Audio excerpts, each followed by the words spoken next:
characteristics that we are talking about. Now this is the, this says instability of nuclei, and I am showing you here the isotope of lead. Okay? And you can look at that. Now, before even I go to that, the way I define the excess is you take the number of neutrons in the and number of protons of the elements, and you subtract them, because Z and P, this gives you a better picture of what is happening inside. So I subtract out the protons, as many protons, so that they can pair, pairing situation that I'm creating. So now when we look at it, you can see that these are this particular graph is excess neutron versus the half-life. Half-life is also part of the stability issue and the abundance. So we are just looking at the how much abundant and what is the stability is, because stability of that particular, how long they survive. Now this is a cutoff because it's a stable one, so it just goes all the way to the top, but to contain it, I just made a cutoff here to show that those are the stable isotopes. This one here, this one here, and you can, this is a log-based chain life. Okay, so here, they are in microseconds or nanoseconds. They are like 40 excess neutrons in, you see, and then after, this one is not that stable, but after that this one is stable, that is all those are stable, and then stability goes down when you have 45. So you can see that when it is less, it is unstable.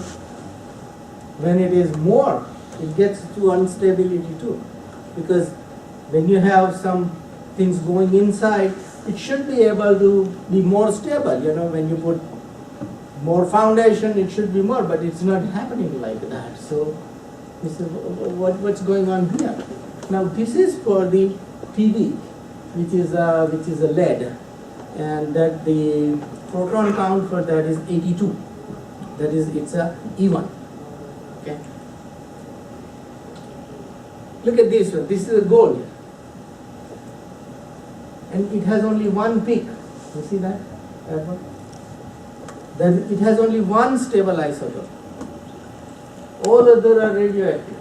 See this one? From all of those are radioactive. Only one isotope is non-radioactive, and this is 79, element number 79.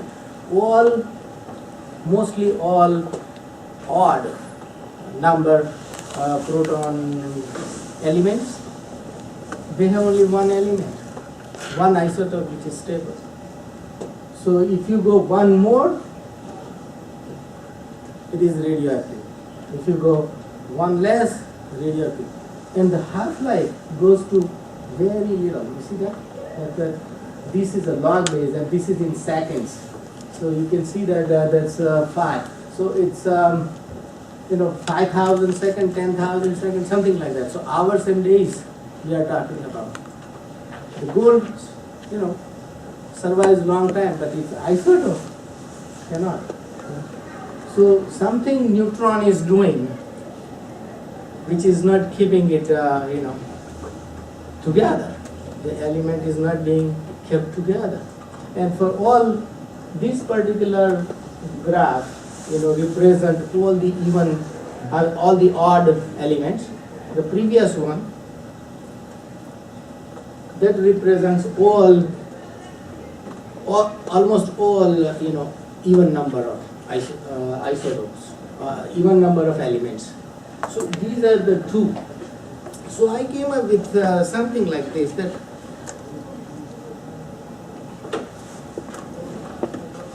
and then other issue is with this technetium that we talked about, 43 protons and 61 protons. Now uranium is radioactive because it has more protons and it is unstable to begin with, and why it's unstable to begin with. So then I came up with a structure that something is happening here where, you know, when you look at the quantum mechanics and the states that you have, so you can, looks like both of them, let me go to one. Yeah, here you go, which will help you to understand this. This is the, I think if everybody can see, this is for the order. The graph was plotted from this, this is the aluminum. Okay. These are the isotopes of aluminum. And you can see that this is the abundance. It's 1, means, you know, it's 100%. It has a number of proton 13 and neutron 14 and total 27 Al. 27, that's the mass, the total.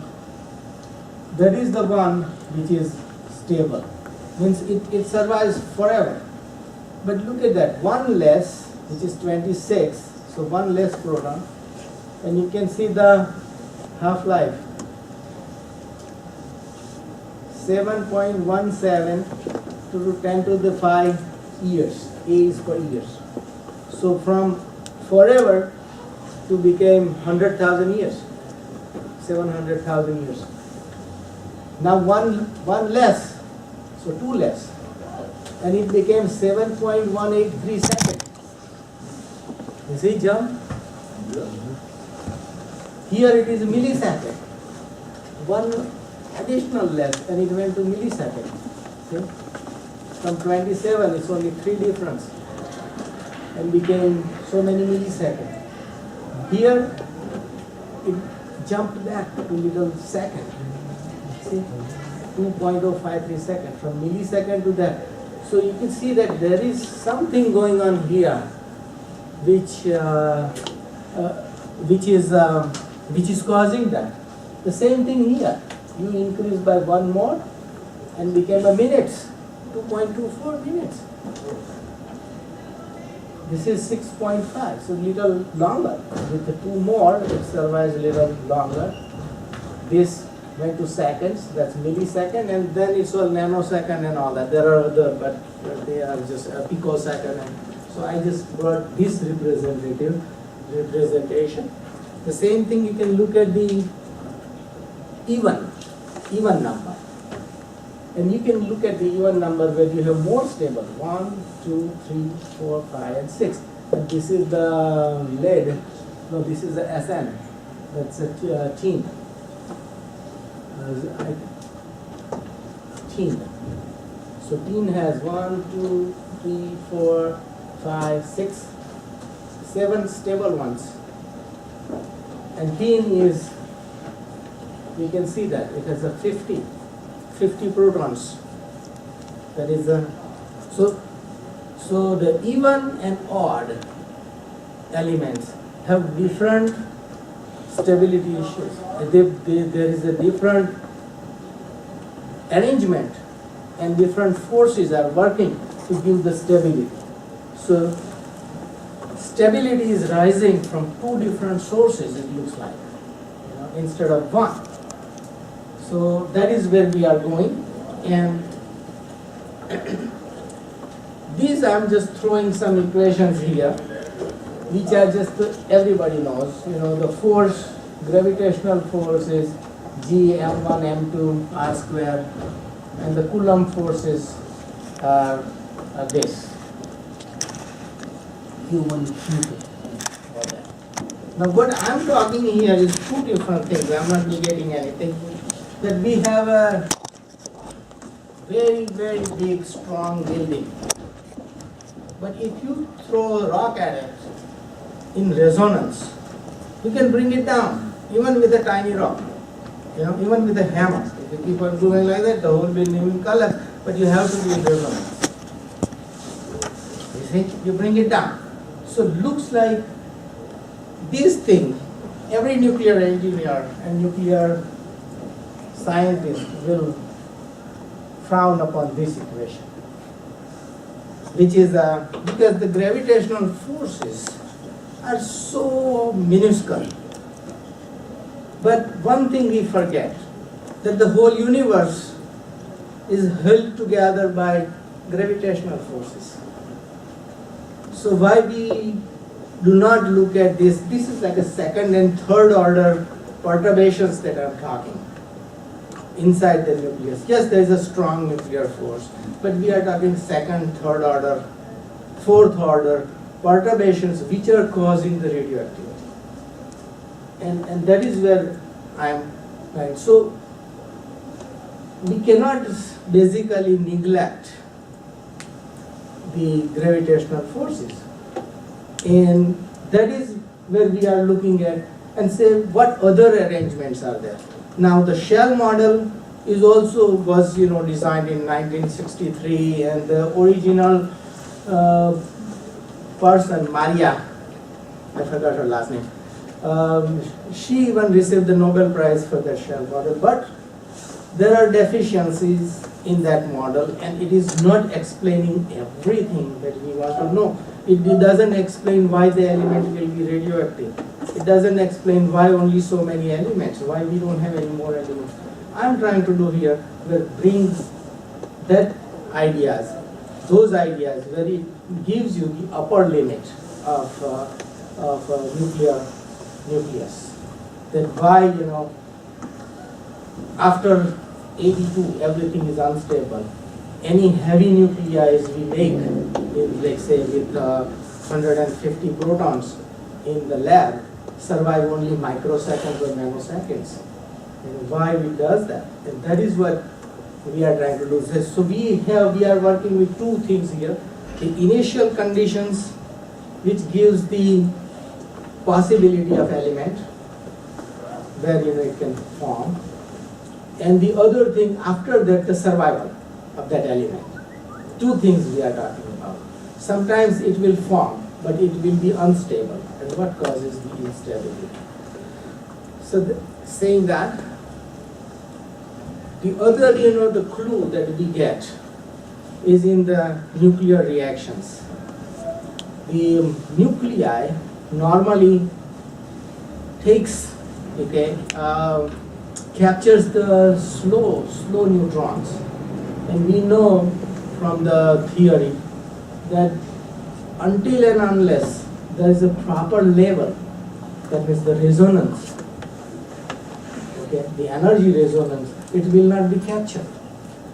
So you can see that the resonances for nuclear capture, electron capture, neutron captures are in terms of MeVs. MeV is very small, because if you look at the electron, the electron, it's in electron volt, right?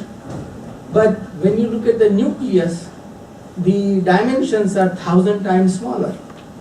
So when it is 1,000 times smaller, you multiply that radius by square, already you are getting MeV from kilo, because 10 to the power 6 difference. So there it is, right there it says that there is an effect which is 10 to the power 6. Same thing, so we can look at the G equal to M1, M2, the gravitational force equation, and you can see that the gravitational force is at that Planck length area, which is much larger than Planck length, because Planck length is only 10 to the minus 35, and here we have 10 to the minus 15. And when you look at the multiply square, square it, gravitational force, even though minuscule that we feel outside, inside might have some effect. I'm not saying 100% effect, but might have some effect. So from that point of view, those are my questions which I put forward, and then I did my research. So for the initial condition of formation of a nucleus, two things must satisfy. One, all the Coulomb forces, because all the protons are positively charged. And when they are positively charged, they don't want to stay together, they want to stay away. So somebody has to bring them together. And then somebody has to form the neutrons and put all of them in a nice right way so that it is formed. Now we know that to convert hydrogen into another element, even helium in sun, which our sun is doing on a daily basis, you need the temperature so high. So how did this happen? But think about this thing, neutrons are neutral. They come very close to each other, you see, and they can come so close. So like in the initial state, maybe everything was neutron and they came together. Like say, imagine making, before even I go there, the helium element. When you look at the helium and the recent experiments with tokamak and trying to fuse hydrogen to form the, to get the energy out, in that what they are doing, they are not using hydrogen, they are using the isotope of hydrogen with one neutron in it, you see, because hydrogen cannot fuse. Hydrogen will not fuse, you need the isotope of hydrogen and fuse it. And then they come together. They are not coming together by themselves. If they just want to fuse the hydrogen itself, then they will need the temperatures in excess so much that it has to remove the positive charge from the proton itself and convert into neutron and then take another, and make it a helium. So this is the situation going on. So now we have see, only hydrogen isotope 2H and 3H fuse. The other one doesn't fuse in our normal experiment. So looks like the initial condition, wherever it was, at that time neutrons were the only thing, and the hydrogen came about later on. So all the elements that formed, this is my bold statement here, all the elements that were formed, they were formed at the time when it was in the colloidal state, where the whole universe was together, mashed up together. But that's beside the point, that doesn't serve today's topic, but that's what might have happened. So we are going to now look at my statement that no neutrons, no elements. Now we can agree that not a single element is without neutrons, so no neutrons, no elements. And neutrons are really neutral, and how do they behave? So let me tell you what I found in my research. I found that the neutron is actually made up of inside the nucleus. It can keep its identity separate because now it is not a charged neutron. It is neutral to us because when we look at from the distance, the frame of reference is different. You see, we are out of that frame. So when you go inside the reference frame of the nucleus itself, then you will see that those neutrons are like a little capacitors.